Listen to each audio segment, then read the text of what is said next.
অতি দরিদ্র স্বপন পালের বসত ঘর মঙ্গলবার সকাল 11:30 নাগাদ গ্যাস সিলিন্ডারের আগুনে ভস্মীভূত হয়ে যায়। ঘটনা শহরের বরজলা মোহন ক্লাব সংলগ্ন পাড়ায়। স্বপন পাল পেশায় বাড়ি বাড়ি রান্নার গ্যাস সিলিন্ডার এজেন্সি থেকে তুলে এনে পৌঁছে দেয়। এ দিয়ে চলে তার সংসার। এক ছেলে কলেজে পড়ে, খুব কষ্ট করে সে সংসার চালাচ্ছে। এই পরিস্থিতিতে মঙ্গলবার সকালে তার স্ত্রী রান্না করতে গেলে সে সময় গ্যাস সিলিন্ডার লিক করে আগুন ধরে যায়। মুহূর্তের মধ্যে আগুন সারা ঘরে ছড়িয়ে পড়ে। কিছুক্ষণের মধ্যে সিলিন্ডারটি বিকট শব্দে ফেটে যায়।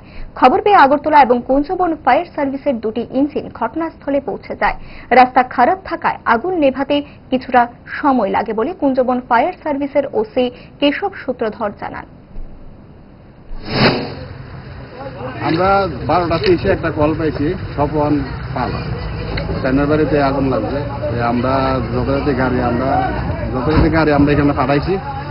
পাশাপাশি আগুনটা একটু বড় হয়েছিল, তার জন্য আমরা এনসিসি এবং আগরতলা ফায়ার সার্ভিস আমরা তিরুরা স্টেশন থেকে আমরা আইছি।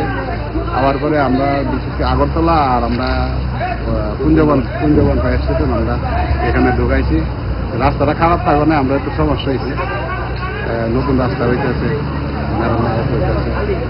আর এমনি গ্যাস সিলিন্ডার থেকে আগুনটা লাগছে।